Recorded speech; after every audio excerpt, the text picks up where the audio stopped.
24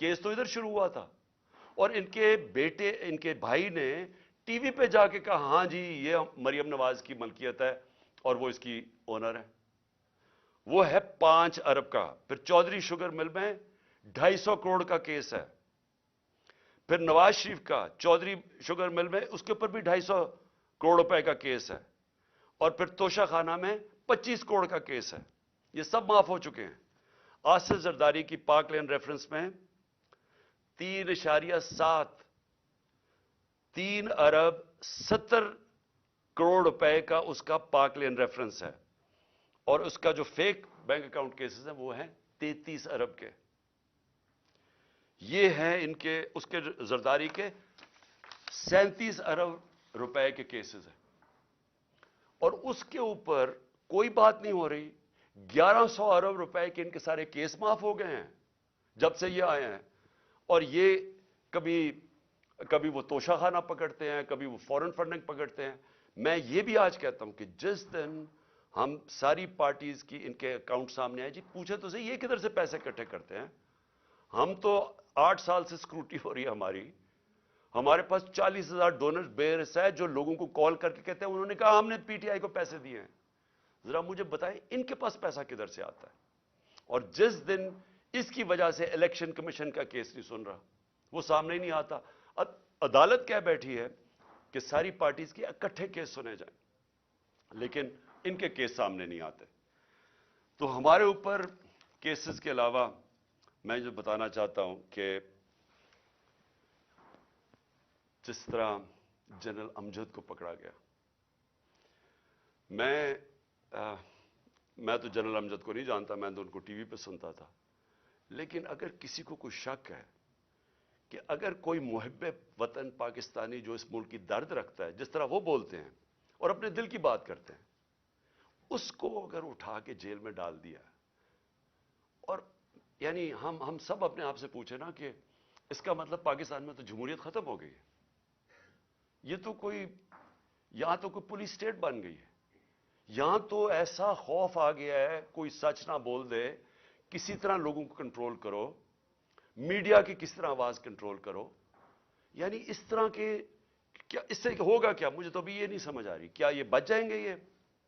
کیا یہ لوگ ان چوروں کو ووٹ دے دیں گے اس کی وجہ سے کہ اگر آپ لوگوں کے منہ بند کر دیں؟ کیا ہمیں جو ڈرایا دھمکایا جا رہا ہے اور یہ جو ہر روز نئی ایف آئی آر، کیا اس سے ہم پیچھے ہٹ جائیں گے؟ ہمارے لوگ اس وقت جو جیلوں کے اندر گئے ہیں، جیل بھرو تحریک میں، ہر دوسرے شہر میں جاتے تھے اور زیادہ لوگ جیلوں کے لیے تیار ہو جاتے تھے. انہوں نے حالانکہ جیلوں میں، ہم پولیٹیکل پریزنرز یہ جا رہے ہیں، ہم سیاسی پریزنر، کوئی مجرم نہیں ہے، لیکن جیلوں میں ایسے رکھ رہے ہیں جیسے کہ کوئی دہشت گرد آ گئے یا کوئی ڈاکو آ گئے یا کرمنلز آ گئے، اس طرح کی ٹریٹمنٹ دے رہے ہیں. لیکن اس سے کوئی ڈرا نہیں ہے. لوگوں کا ہر شہر میں اور زیادہ لوگ تیار ہو گئے جیل میں جانے کے لیے. اور میں نے تو ابھی کال دینی تھی سارے پاکستان کے لیے. اگر یہ الیکشنز نہ کرواتے تو میرا اگلا تھا کہ ایک دن میں نے سارے پاکستان کو کال دینی تھی، سب ہم جا کے جیل بھر دیں. کیا کریں گے یہ؟ تو یہ خوف ہی دلوا رہے ہیں نا. یہ قوم اس خوف کی زنجیریں انہوں نے توڑ دی ہیں. کسی کو خوف نہیں ہے اس کا، لیکن ملک کو تباہی کی طرف دھکیل رہے ہیں. یہ سارے جو حربے استعمال کیے جا رہے ہیں ملک کو ادھر دھکیل رہے ہیں جدھر شاید کوئی بھی نہ نکال سکے اگر یہ زیادہ دیر بیٹھ گیا. میں ایک آج بات کرنا چاہتا ہوں، آخری 2 پوائنٹس ہیں میرے اوپر حملہ ہوتا ہے، مجھے پتا ہوتا ہے، اس سے پہلے میں بولتا رہا کہ میرے اوپر حملہ کرنے لگے ہیں، یہ میرے اوپر اٹیمپٹ ہونے لگا ہے، دینی انتہا پسند کے نام پہ مجھے مارا جائے گا. میں کہتا رہا اور میں نے کہا کہ اس میں طاقتور لوگ شامل ہیں، نام نہیں میں نے لیے. جب میرے اوپر اٹیمپٹ ہوا اور اللہ کی کوئی خاص ہی کرم تھا، اس نے مجھے بچا لیا، تو اس کے بعد میں نے ان 3 لوگوں کے نام لیے: ڈرٹی ہیری، شہباز شریف اور رانا ثناءاللہ. یہ تینوں شامل تھے. اور نواز شریف کو پتا تھا لندن میں بیٹھ کے. تسنیم حیدر کا جو لندن میں اس نے بات چیت کی، اس کا بیان کیوں نہیں ریکارڈ کیا گیا؟ ہمارے جے آئی ٹی نے کیا، اس کو جے آئی ٹی کو ختم کر دیا.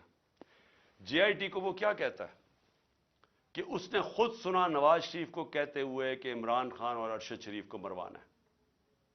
وہ بیان یہ دیتا ہے اور جا کے اس نے پولیس اسٹیشن میں یہ بیان دیا ہے. اس کا جو وکیل ہے مہتاب, اس نے کنفرم کیا ہے کہ پولیس میں وہ بیان دیتا ہے کہ یہ وہاں پلان بنا تھا مجھے مروانے کا اور ارشد شریف کو, اور مدد مانگ رہا تھا اس کی کہ پرووائڈ کرے کہیں مارنے والا شوٹر. JIT ریکارڈ کرتی ہے تسیم کی اس کی جو ویڈیو ہے. اس کے بعد کیا مجبوری تھی کہ کیئر ٹیکر گورنمنٹ JIT ختم کر دیتی ہے, اور JIT ختم کر کے 4 ان لوگوں کو JIT پہ بٹھا دیتی ہے, وہ JIT کے جو ممبرز جن کے اوپر پروسیکیوٹر جنرل کہتا ہے ٹیررسٹ کی عدالت میں جدھر کیس ہو رہا ہے, اس عدالت میں جج کے سامنے وہ پروسیکیوٹر کہتا ہے کہ 4 لوگ جو JIT کے ممبرز تھے انہوں نے JIT کو سیبوٹاج کرنے کی کوشش کی, ان کے اوپر کاروائی ہونی چاہیے. ان کو آپ JIT کے اوپر لے آئے ہیں یہ لوگ, ان کے ذریعے اب انویسٹیگیشن ہوگی. میرا اپنی ساری قوم کے سامنے سوال یہ ہے کہ کون ڈرا ہوا ہے اتنا زیادہ, کیوں ڈرے ہوئے ہیں یہ؟ اگر یہ بے قصور ہیں تو JIT کو کام کرنے دیتے, کیوں اتنے خوف زدہ ہیں کہ سچ قوم کے سامنے آ جائے گا؟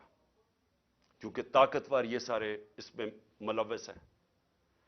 اب میں نے دوسری بات یہ کی کہ میرے اوپر یہ پھر اٹیک کریں گے, یہ زیادہ خوف زدہ ہیں. اب خوف زدہ یہ ہیں کہ یہ اگر اقتدار میں آ گیا تو شاید ان کی شامت آ جائے گی. اس ڈر سے اب انہوں نے پھر سے مجھے قتل کرنے کی کوشش کرنی ہے. میں ساری قوم کے سامنے کہہ رہا ہوں, یہ 3 اور بھی ان دونوں کے لوگوں کے ابھی میں نام نہیں لے رہا, لیکن میں نے اپنی ٹیپ کے اندر ان دونوں کے نام رکھے ہوئے جو میں نے ایک ٹیپ پہلے کی ریکارڈ کروائی ہوئے, کون وہ لوگ تھے جو شروع سے مجھے چاہتے تھے قتل کرنا.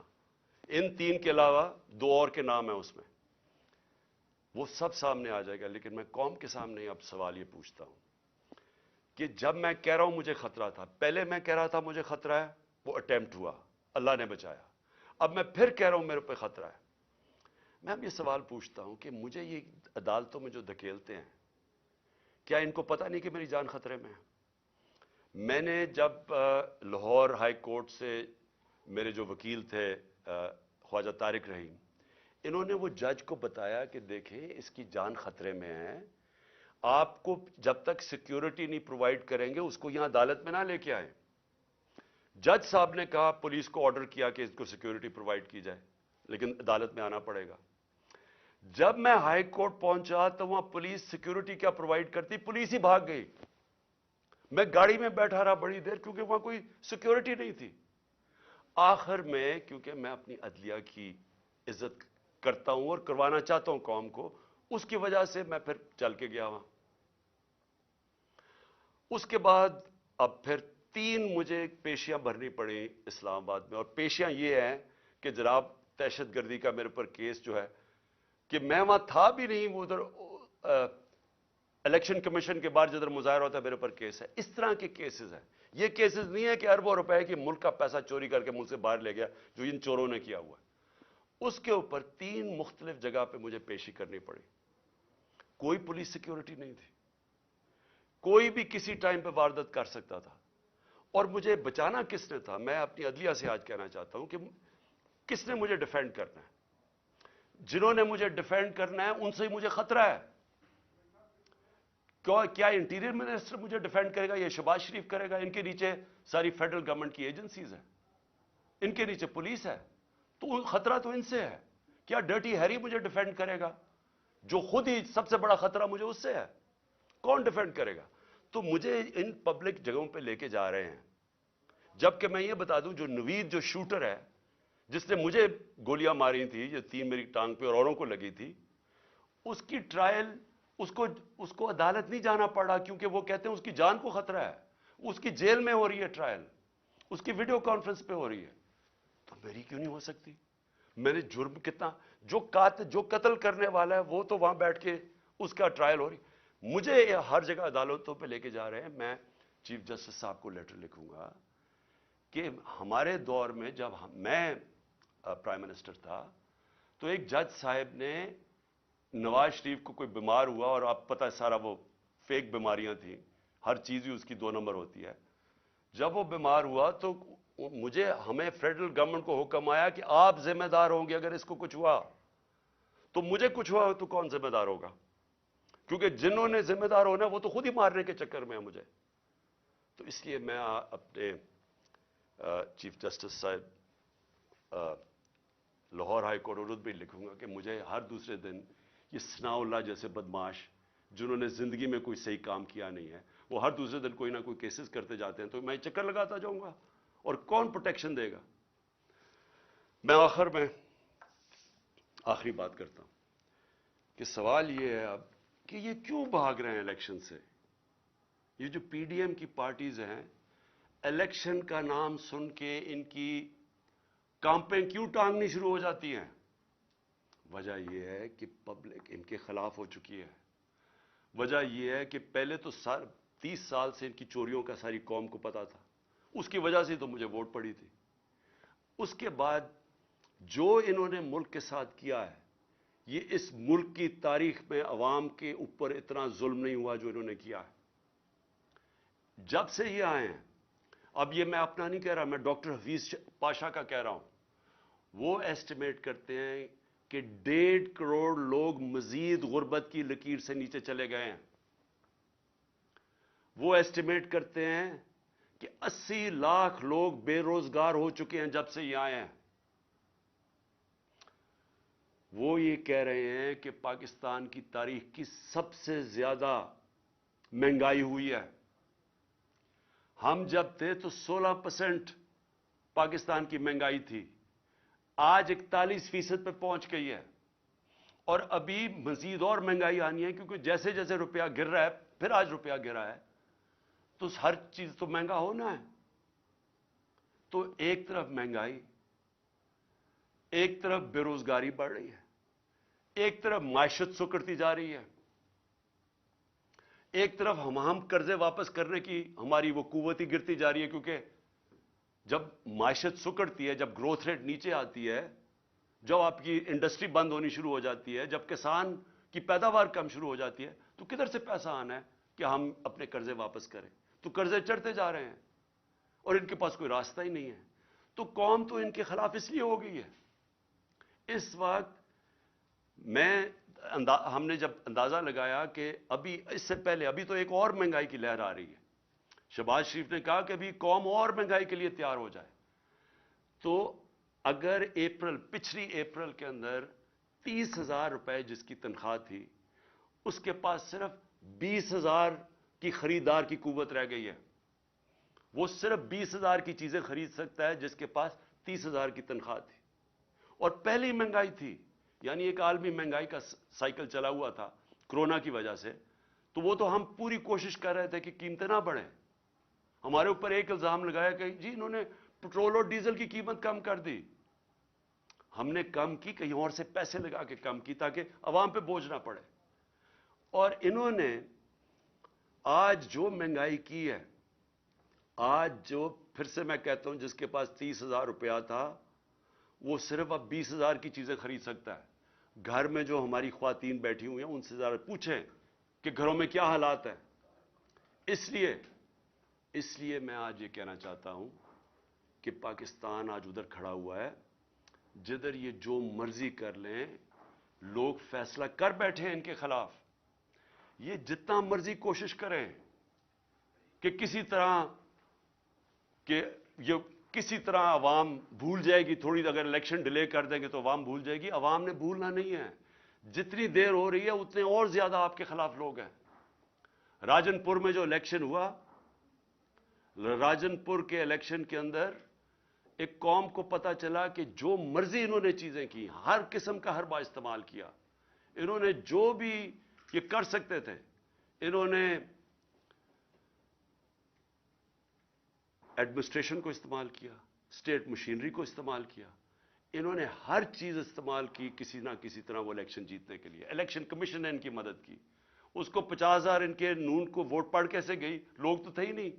لوگ تو سارے نکلے تحریک انصاف کے لیے، اور وہ دیہاتی حلقہ تھا، اس سے خوف زدہ ہو کہ اب یہ مزید پھر کوشش کریں گے الیکشن سے بھاگنے کا۔ لیکن میں پاکستانی قوم کی طرف سے میسج دینا چاہتا ہوں کہ ہم آپ کو الیکشن سے بھاگنے نہیں دیں گے، یہ اب الیکشن ہوں گے، اور انشاءاللہ اس ملک کے اندر حقیقی جمہوریت بھی آئے گی، اور اس ملک کے اندر قانون کی بالادستی بھی قائم ہوگی، اور انشاءاللہ قوم مل کے یہ مشکل وقت سے لڑے گی، اور انشاءاللہ پھر خوشحالی بھی آئے گی۔